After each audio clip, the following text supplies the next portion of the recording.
coming up on today's episode. You feel like you're going to die.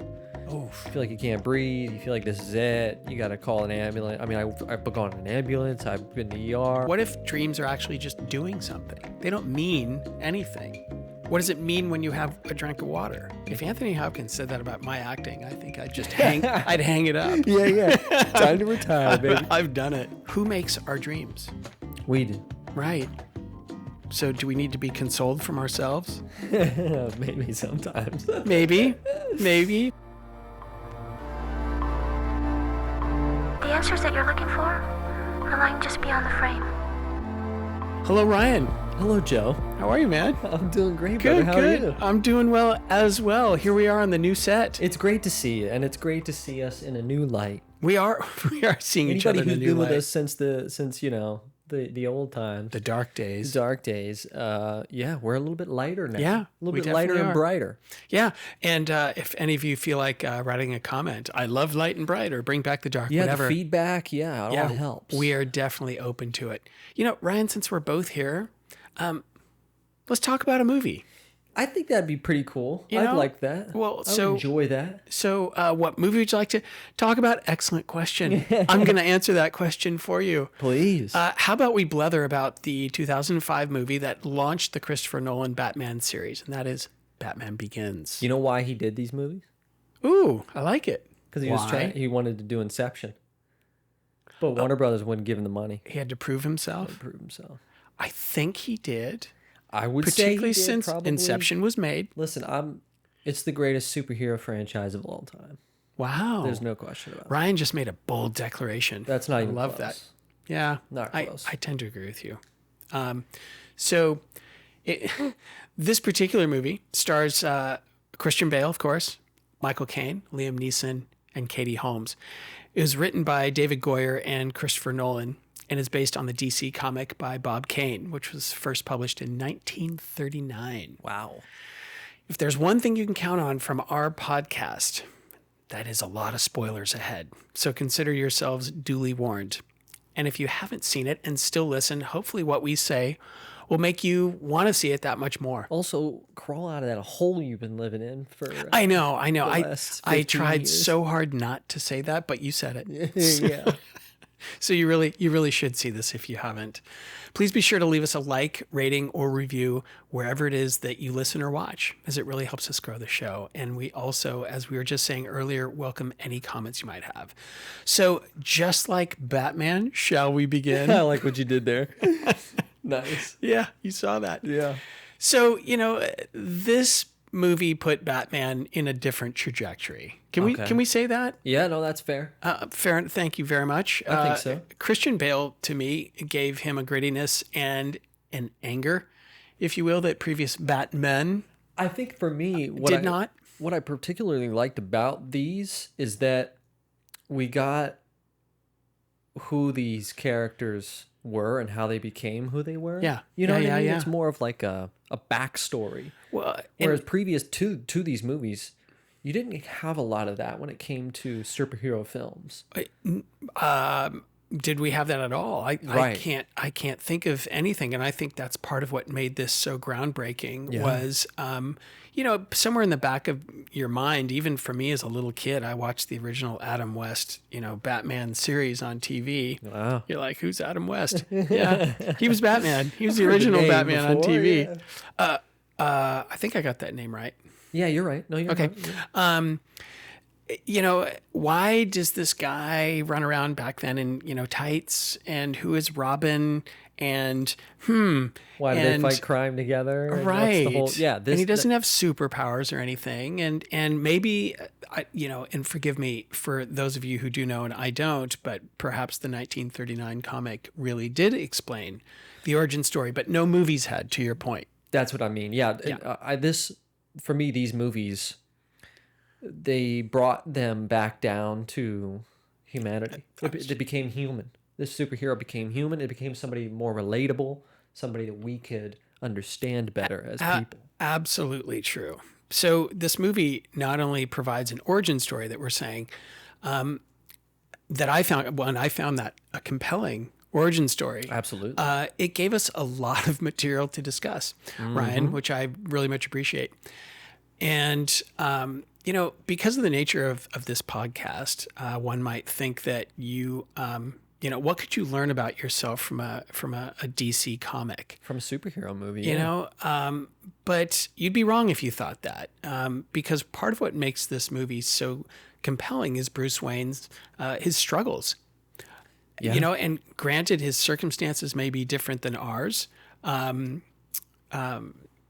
in every conceivable way, but the themes are universal and, to your earlier point, very human. Yeah, absolutely. And this did not pull punches when it came to showing this Bruce Wayne as, really a flawed, almost broken human being. Yeah, definitely. And it is understandable, given that as a boy, he was right there when his parents were murdered. And he carried the guilt of that for his whole life, for having put them in that position. Absolutely. That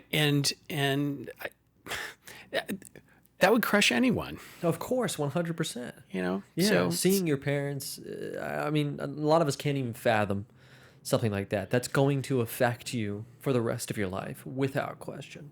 And we could go into, what. I'm not going to review the movie here. I'm not going to, I'm not going to give a synopsis of it, but it was, this fear of bats that made him want to leave the opera, that made them go into the alley, that got his parents shot. And, a very direct line from a childhood fear to something that created this horrific situation. Yeah. Or walked them into it. He didn't create the situation. It does make me wonder what part of, was any of that in the comics? I wish I knew. I wish I read some of the original comics. Me too. To know. I do not know that. Because otherwise, why did no one do it before? Right. Why did it take until 2006? Well, which makes me believe that it wasn't in there. That was an adaptation. Because if previous movie makers didn't think that the origin story was interesting or something that would be a great story to tell, they were wrong. Sure, yeah. And Christopher Nolan proved that point very, very well in this movie. So Bruce had to learn some really, really hard lessons to come out a man who's still flawed, but vectoring in the right direction, you could say, or at least a better direction. Yeah. So, learning these lessons is at the heart of why we can learn so much from this film if we look at it in a certain way. So let's discuss that way, shall we? Let's do it. So I'm excited to see what path you're gonna take here. Well, there's so much to discuss with this film. There is. What trajectory are we on here? Well, okay, then let's get into it. So before we get into any specific scenes and some of these human themes that we were talking about or that we will discuss, I first want to ask you a question, Ryan. Okay. And you knew that was going to happen. How do you feel about, let me ask all the questions and then you can, because I have a few. I never ask you one. It's always a compound. Yeah. How do you feel about nightmares? And were you taught to believe that they're bad? Because in our society, they're treated as something horrible, something that we need to be, it's a reason we need to be coddled, as if we've been injured in some way. But before I go on to that, I'd love to hear your thoughts. Well, I guess the first thing that comes to mind is a question for you, and that's, what would it look like for them not to be perceived as? Well, I'm going to answer that. Okay. But first, you're going to get there? I am going to get there. Okay, but first, I want to hear where you're coming from on that. Yeah, totally. Everything that I know about what a bad dream. It's literally called a bad dream, a nightmare. You wake up and you run to mom. You run to mom's bed. That's sort of how you're, I don't know. And my parents never, it wasn't like enabling behavior where it was like, oh yeah, come sleep with us. It was like, that was not a thing. But still, there was a sense You're still sleeping in the garage. My mom, right. I'm on the floor. My mom was compassionate. And so there was a level of comforting coming from her whenever I would experience a nightmare as a child. And there would be this is a horrible thing that's happened to you. Right. Let me try and make it okay. So hopefully that kind of Yeah. answers your question. It does answer. Way. Well, I appreciate it. It's a very good answer, and It scares you. I think that's a universal question. Yeah. But is being scared a bad thing? So here's. So we see what happened with you. In countless movies. We saw it in this movie. We see parents consoling their children who have had nightmares. But what if that nightmare, instead of bad, we could say, what if that nightmare is a very good thing? Okay. What if it's telling you something? It's trying to show you something. I mean, if you think about this, who makes our dreams? We do. Right. So do we need to be consoled from ourselves? Maybe sometimes. Maybe. But okay. So what do you? So I'm getting ahead of myself. That's okay. So here's my point on this. Okay. Yes, I do have one, by the way. So I'm going to offer a different way to look at nightmares. So we've been taught to treat them like they're something bad, something that we don't want, something that's haunting us, or that something that needs to be exorcised. Okay. But what if they're a really good thing, a really valuable thing? I love the look you're giving me right now. I'm waiting for the punchline. So what if a nightmare tells us that we're actually really close to understanding something? So what is that something? Well, only the dreamer can say. But if they're looked at in that type of perspective, that they're designed actually to help us, and if we change our orientation, our relationship with them can totally change. So we can use them as guides to get a better understanding of ourselves. Because sometimes coming to an understanding is really scary. Is this similar in a way to, like, when you go through something difficult in your life and you could learn something from it? It could teach you a lesson and you could grow and become better because of it? Is that kind of the same sentiment? It is very much. See, in that sense, we're going through something, and put it this way. If you knew ahead of time that you were going to go through that really difficult thing, it might freak you out. Yeah, you'd be like, no, I don't want to do that. Yeah. Right. But it's you only had in hindsight on the other side. Exactly. Where you look back exactly. and you go, okay, and that's wow. part of the beauty of us not knowing what's going to happen. Every day is a surprise. If you think about that, we have no idea. We have plans of what we think we're going to do that day, but we have no idea.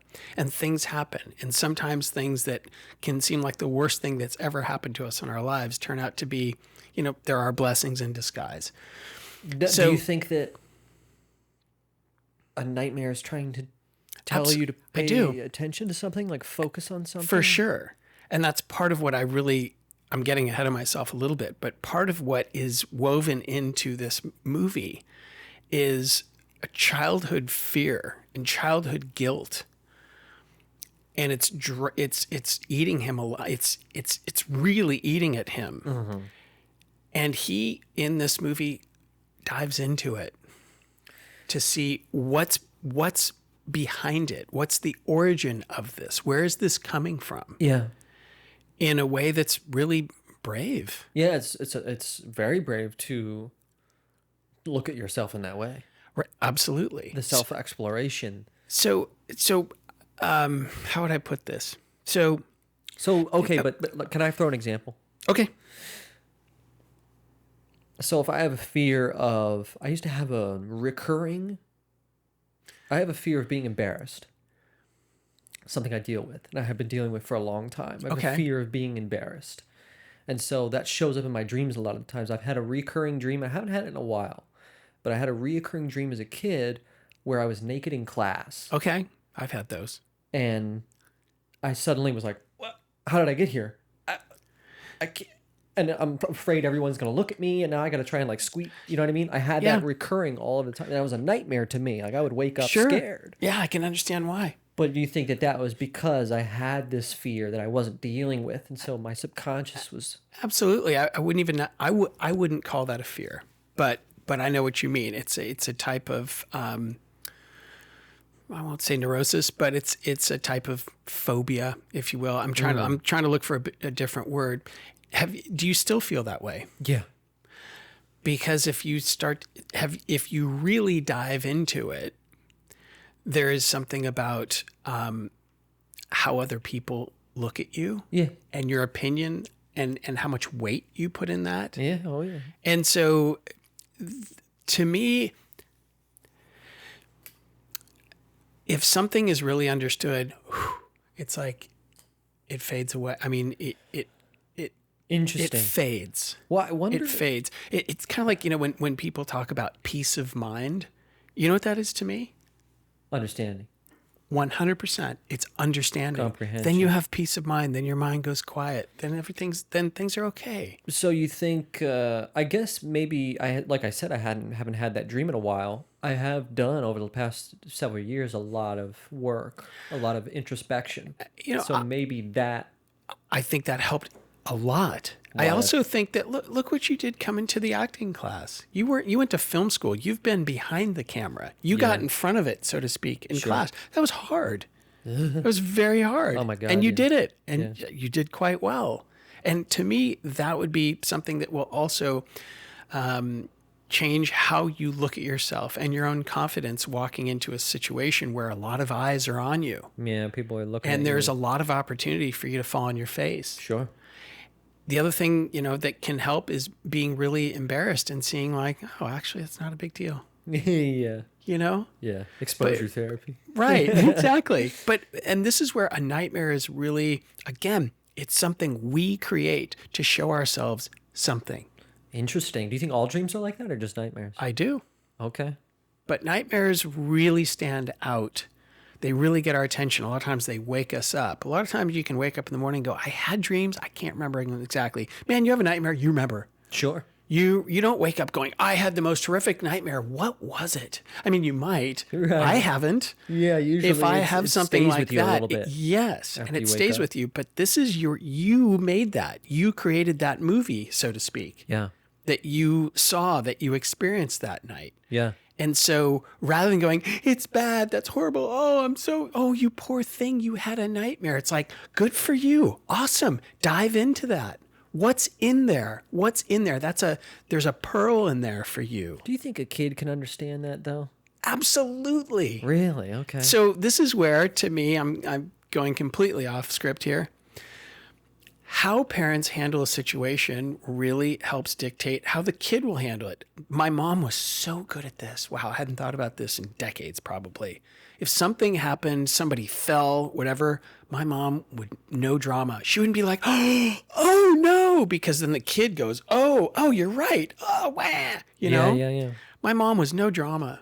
Something would happen, you'd take a spill. Even if you got hurt, she'd like get you right up. Like, okay, let's have a look at you. Okay, that doesn't, let's get that looked at. Yeah. No drama. Yeah. My mom used to say, and I think there's something to it, she used to say that housewives have the greatest pain threshold because there's no audience. Things happen, you're by yourself. Yeah, you got to just You just got to deal with it. Sure. Sure. That makes total sense to me. And so if a kid has a nightmare and a parent gives them a little bit of guidance, hey, you know what that is? A little insight. That's like a little nugget. That's going to form their... Yeah, and you're just like, hey, this is actually a good thing. That was really extreme, and wow, I bet that was something. But that's your own creativity. Isn't that awesome? That makes sense. And to help them not think of this as something to fear, but something to go, hey, wow. And the parent can, like, that's interesting. Like, dive into that. What's that about? Yeah, it'll change their perception of it. Yeah, Exactly. That makes sense. I mean, that's we've talked off screen a lot about Alan Watts when he talks about Yes. that with death. Yes. About how the West is so obsessed with like how horrible death is, and how insanely like you don't want to die, and then Right. But if you looked at it from a different way, That's right. and then that could change someone's perspective. It's a threshold. It's Yeah. not something to be feared. Sure. And to fear something that is the great inevitability is like what? I don't know. Sure. So For another episode. absolutely. So Let's get back to Brucey here. okay. So here's one other thing. Since we're on the topic of dreams, and you asked this. Perfect.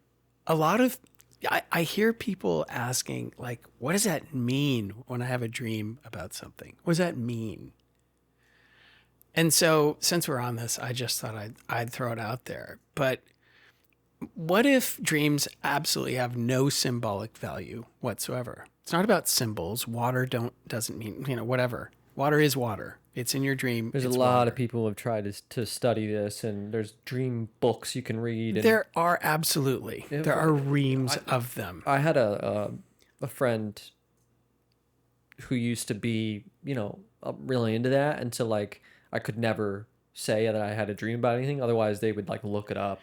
Well- They would Google like what does it mean when you see a pig in your dream? And it's Right. like, oh, you're dealing with whatever. Like, what Right. the- Well, okay, and maybe for some people that works. It really doesn't work for me personally. Sure.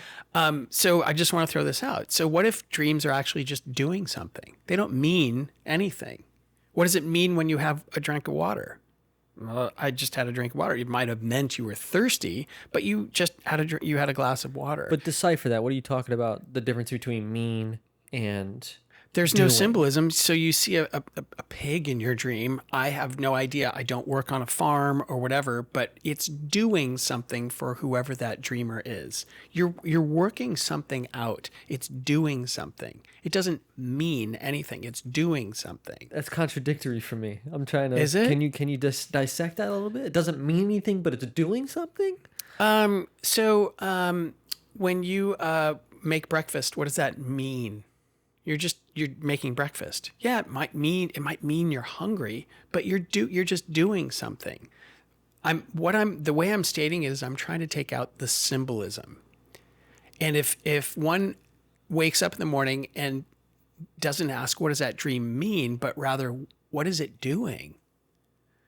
That's a totally different question. Okay. One is very passive in a way. What's Okay. it doing? I'm doing something. What am I doing? What am I working through? What am I trying to understand? What am I looking at? Okay. And Because I'm sorry. less of what does it mean? They're the same for me. I think that's why I'm having trouble understanding. Oh, okay. It's the exact same. What is it doing? Is What the is same as so, what does it mean? But wait. So let's say dreaming about a pig. Well, if you have this book of dreams, here's what a pig means. It means the same thing for everybody. You dreamt about a pig. Pig means that. There we go. Okay. Well, no. Now I get it. No, I dreamt about a pig, and I actually work on a farm, or whatever.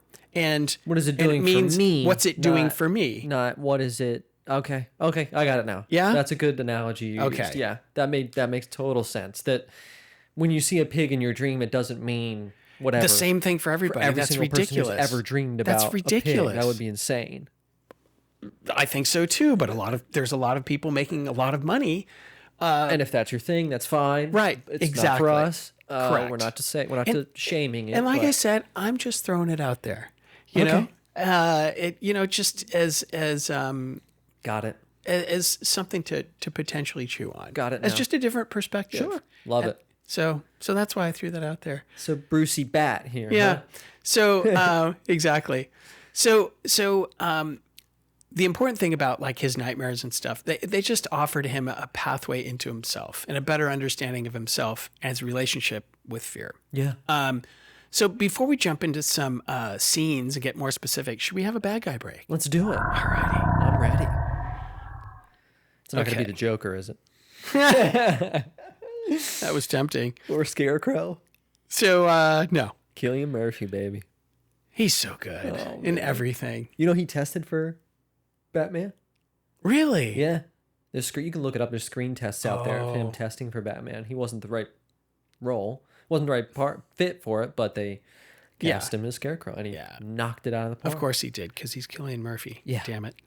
So we're going to go all the way back to 1991 for this Okay. film. All right. Okay. So way back machine, way before Wasn't you. alive yet. No, yeah. you were not. Not a twinkle in anyone's eye This yet. was present day Pittsburgh, I believe. Present day Pittsburgh, 91. Okay. Yeah. Psychological drama. When I tell you who stars, you're going to get it. Okay. Starring Jodie Foster. Anthony Hopkins. Silence of the Lambs. Yeah. Yeah. Okay. So I chose him as a psychological baddie Yeah, that makes total because sense. he got in your head. Oh yeah, from the You first know? time you saw him. Exactly. That And- whole movie, you're feeling like Jodie Foster. oh my God, yes. Yeah. Yeah, great bad guy. And supposedly they didn't have any interaction during the making of that movie either. she found him. Yeah, I think that was part of the, Well, I it think that was worked. on purpose. It really did. He won an Oscar for that, right? He sure did. One of the only Oscars ever won for a horror role, I think. Maybe ever. Could be. Yeah. He was fantastic. By the way, his favorite TV show that blew him away. Tell he me. binged the whole thing. Said it was the best acting he'd ever seen, by Bryan Cranston. Oh, of course. Breaking yeah. Bad. Oh, yeah. Yeah, I concur. yeah, me too. Me too, Anthony. If Anthony Hopkins said that about my acting, I think I'd just I'd hang it up. Yeah. Time to retire, baby. I've done it. So there are quite a few scenes I would love to discuss, but for the sake of brevity, I had to pick just a few. So scene number 1, in this scene, young Bruce Wayne has awakened from a nightmare about, you guessed it, bats. His father, played lovingly by Linus Roche, says to Bruce, "You know why they attacked you? They were afraid of you. All creatures feel fear." Which that just jumped out at me. I love that. So the idea, the reality that we fear that which we do not know, or understand, is probably as old as our species. Boy, don't we? Yeah. But it's our perspective that can change our relationship with fear. Okay. Explain that a little bit. So let me see if I'm. I don't want to get it too ahead of you. Yeah. Let me come back to that question. Okay. So first, I love that Dr. Wayne, that's Bruce's dad, points out that all creatures Feel fear. feel fear. Yeah. Because he's talking about having a perspective that's bigger than just ourselves. And I really appreciated for that. It's like, you're not the only one, Bruce. All creatures feel that. And instead of all humans. He could have said all humans feel Exactly. fear. He said all creatures. All creatures. And I loved that. Yeah, so bats feel fear too. All creatures All do. creatures, yeah. And I thought that was fantastic. So, all creatures big and microscopic. So, Totally. and similar to nightmares, I'd like to offer a different perspective on fear. Well, let's hear it because that could help me out. But first, I want to ask you, Ryan, have you ever felt what I'll call real fear? And by real fear, I mean, have you ever been in a life or death situation? And if not, have you ever felt the adrenaline rush of being afraid? Have you ever had that flight or fight come over you? Or to ask a bigger question, what do you think fear is? So first, have you ever felt that kind of adrenaline rush from fear? Yeah, I mean, I dealt with panic disorder for many years. Okay. So I can remember plenty of panic attacks where if anyone listening hasn't had one, you feel like you're going to die. Oh, You feel like you can't breathe. You feel like this is it. You got to call an ambulance. I mean, I've gone in an ambulance. I've been to the ER. I feel like you have an elephant sitting on your chest. Yeah, kind of oh thing. yeah, and it feels like this is it right now. I am dying, and that's all you can think about. And so like that fear, that intense panic, that fight or flight, the adrenaline pumping, Wow. the you're breathing heavy. Wow. Totally familiar with that. But I have such a maybe because of my experiences, I've had to explore fear a lot. I've had to do a lot of my own digging and a lot of research and a lot of reading and a lot of looking within and trying to wow. discover and figure Okay. out fear. So I think I have I wouldn't say unique is the right word, relationship with it, but maybe compared to the average person, Okay. maybe I have a lot more time spent with it, I would Okay. say. Okay. And so Wow. what's helped me over the years is realizing that, and this, take it or leave it, but that fear is innate. That fear is a mechanism through which arose from natural selection and evolution. It's built into who we are as human beings to help us survive. We have to be afraid of A tiger falling off the- chasing after you. otherwise you're going to get eaten. Right. You got to be afraid of falling off the mountain. Right. Otherwise, you're going to fall off the mountain. Yeah. So fear helps us. It's there to help us.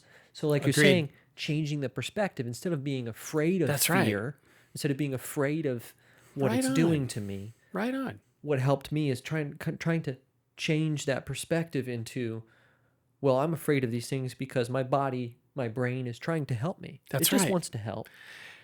And so I can acknowledge it. Hey, the fear's there. It's trying to help. That's okay. I don't need it right now. I'm not in danger. The problem is Good for you. we've come so far from that. Good for you. We evolved to have that when we were living on the plains of Africa in the fields, hunting, tigers and stuff. Now we don't have that. No, we don't. Most of us, hopefully. So we're just going to work, but that's still there. Well, that's why I did include the word real. Yeah. When I asked about real fear. Yeah, sure. Because to me, and again, all y'all, this is what makes sense to me, and you're welcome to vehemently disagree or agree if you wish. And that is, there is real fear, or you could say appropriate fear and inappropriate fear. Correct. Okay. So if someone's heading towards you with a gun, totally. So if fear. If we're in a life-threatening situation, fear will come, our adrenaline will flow. And unless we've gone straight into shock, we will take action by either fighting or fleeing really fast. Yeah. And in that sense, you can see how fear is as you were saying, Ryan, a very helpful thing. It gets our bodies going. You could say that fear comes when we need it. It helps us take action. Here's the thing, though. It leaves. it doesn't stay. But doesn't permeate. What remains if the fear is gone? Well, our memories of the fear, but not the fear itself. You could say that we feel the echo of the fear. Interesting. And I this like the is way you where say that. people will hold on to it. I'm afraid of this. It's like, are you though? You're Is that real fear? You're afraid of the memory of it. Yeah, you're what I still felt last time. affected by the memory, but you actually don't feel the fear anymore. The fear is gone. Totally. And so people will replay it as if I'm still afraid. No, you're not, Sure. actually. Yeah. And this is something that I really appreciated about Dr. Wayne saying, first of all, that all species have it, because it does make it universal. It wasn't just Bruce that felt it, but it's kind of like, to your point, it's a tool, and it's incredibly helpful, and it has helped us survive. Absolutely. That's why we have it. But if we're not smart about it, If we're not careful exactly, in our perspective. that's right, then it can remain, then it can continue to echo. Yeah. And become a neurosis. Yeah. Become, it can Panic lead disorder. to right. Yeah. Exactly. Totally. And so this is where, again, I really enjoyed this movie because it's Batman's origins, but it's getting it's getting at such personal origin stories. Yeah, and it's very relatable. It's very incredibly human. relatable. Yeah. Yeah. So I felt that way about so many scenes in this movie. So let's jump to another one since Okay. we have a few to discuss. Yeah. So in this scene, Bruce Wayne has returned to Gotham from Princeton. Was he in graduate school? That was never explained. He was a little too old for undergrad. Sure. Anyway, so he comes back to Gotham for the parole hearing of the guy who has murdered his parents. And we find out that Bruce basically has come back to kill the man Yeah. who killed his parents, and he was going to shoot him as he emerged from the courtroom. And this was, to be very generous, an ill-conceived plan. And someone else did do the deed for him. So he's driving away from the courthouse. He's driven away by the assistant DA and his lifelong love. I think we could call her that, Rachel Dawes, played by Katie Holmes. Yeah. And while driving him home, Bruce tells Rachel why he was in Gotham and shows her the gun that he had literally conceived up his sleeve. And man, she did not miss a beat. She turns right off the road that they were on. And I just thought this was so brilliant. She takes him down a street with a lot of homeless people, a lot of poverty. It's grim. It's the antithesis of the world that he grew up in and the world that he's known. It ain't Princeton. And Rachel says to him, "You care about justice? Look beyond your own pain, Bruce. This city is rotting." They talk about the Depression as though it's history, but things are worse now down here than they've ever been. I like that. I loved that. So do we care beyond our own pain? Or is it all about us? Right. And to me, that was a great question. And he has respect for her, and she has a ton of integrity. Yeah. And she has a backbone. And so she's standing up to corruption and decay. And because of his regard for her, I think she was able to really get through to him and help him see beyond himself. His parents were gone. That's done. Now, what do you do with your life? Yeah.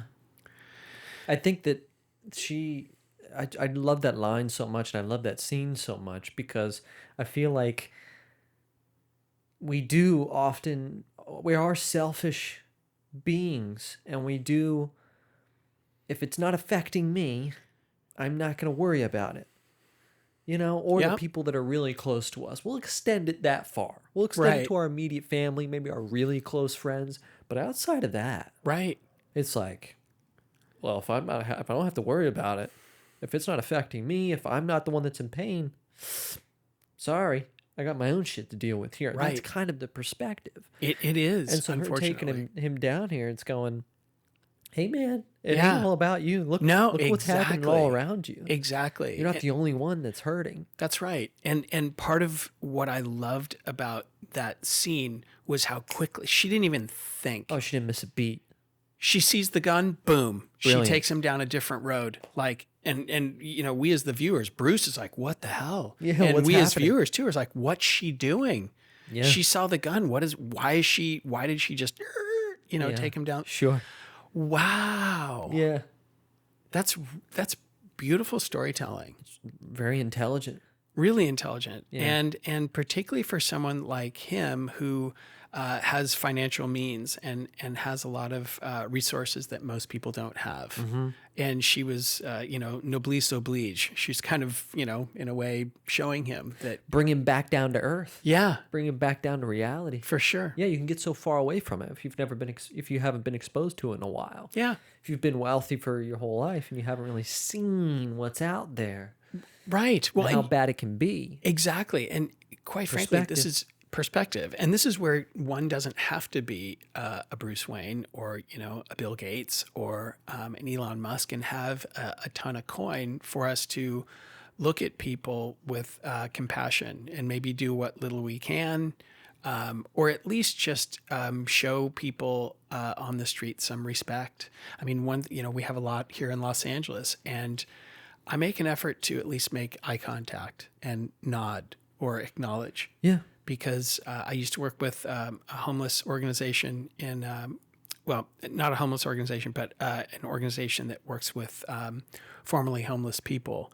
And that was a common theme that I would hear is that we feel invisible. And we Everybody feel like avoids us. Yeah. Like the and- plague. Exactly. And that we're not seen. So, Yeah, that's only adding fuel to the fire, yeah. I imagine. And so I loved how she just said, you hurt, but your parents are gone. That's done, man. Look around. Open your eyes. Yeah, time to move on. So good. So good. Do we have time for another scene? I don't know if we have time or not because it's too far away and I can't see the time I code can't anymore. either. What time are we at? Oh, 40? wow.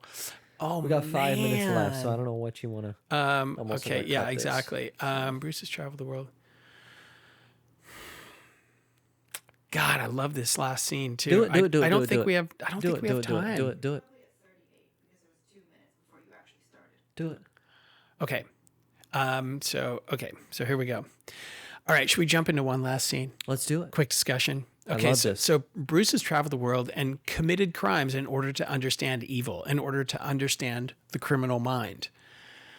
But as Ducard, played by Liam Neeson, points out, quote, what you fear is inside yourself. You fear your power, your own anger, the drive to do great or terrible things.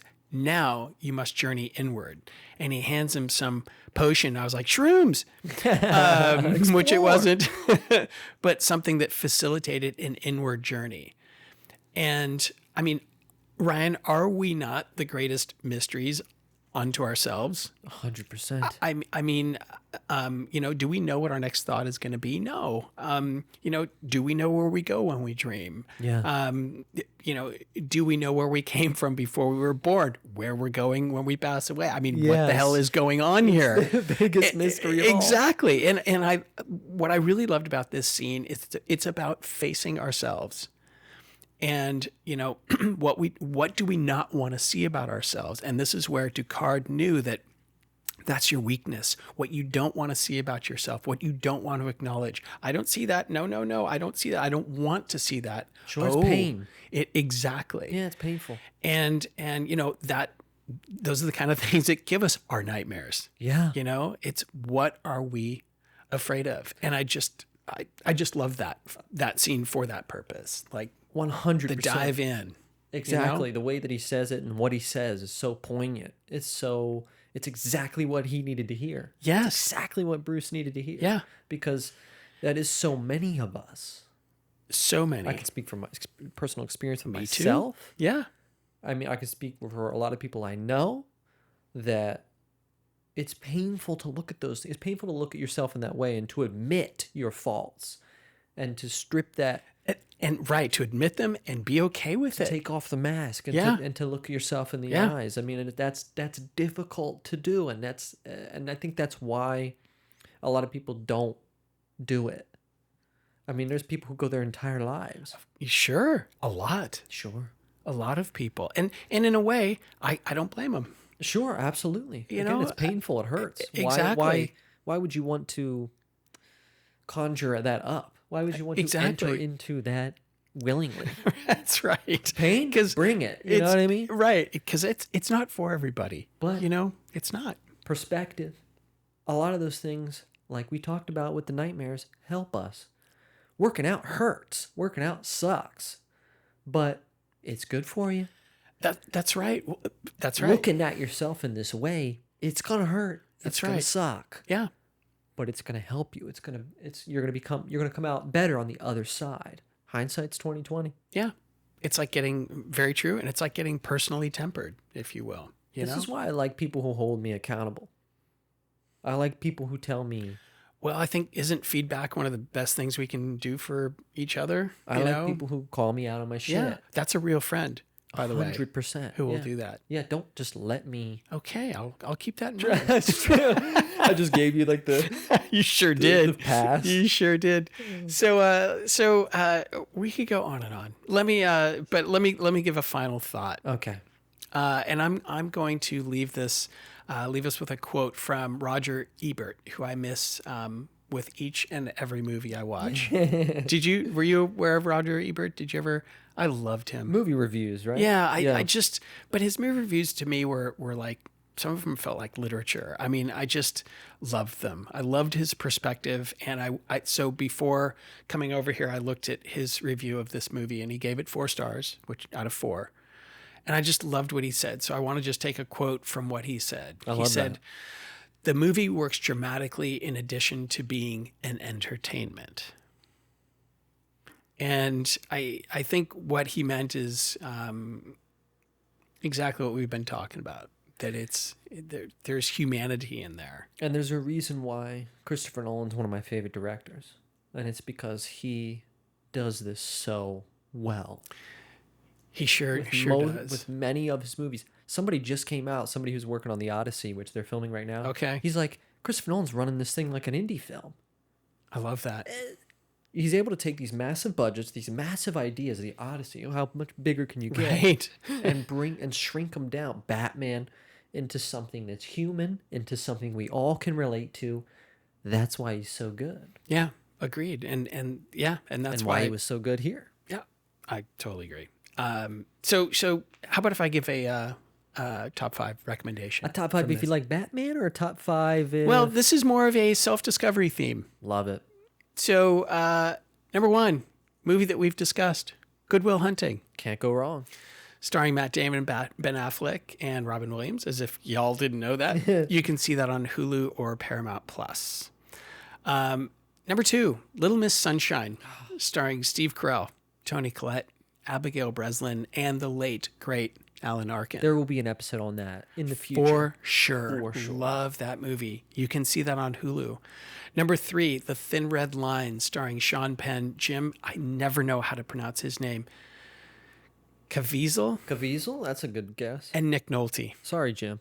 Yeah, sorry, Jim. And you were brilliant in that movie, by the way. Wonderful movie. Great score. Agreed. I love the score of that. You can watch that on Prime Video. Number 4, God, I love this movie, Y Tu Mama Tambien, starring Maribel Verdú, Diego Luna, and Gael Garcia Bernal. Man, when that came out, that hit me like a ton of bricks. Please see that on Netflix or Hulu. And number 5, Wild, starring Reese Witherspoon and Laura Dern. You can watch that on Prime That's a sleeper. Video. Good. Agreed. Good choice. Thanks, man. So thank you so much for joining us today. And remember, as always, you're the main character of your own life. So don't be afraid to take a step back and look at the bigger picture, because sometimes the answers that you're looking for lie just beyond the frame. We'll see you next time. Peace. Peace.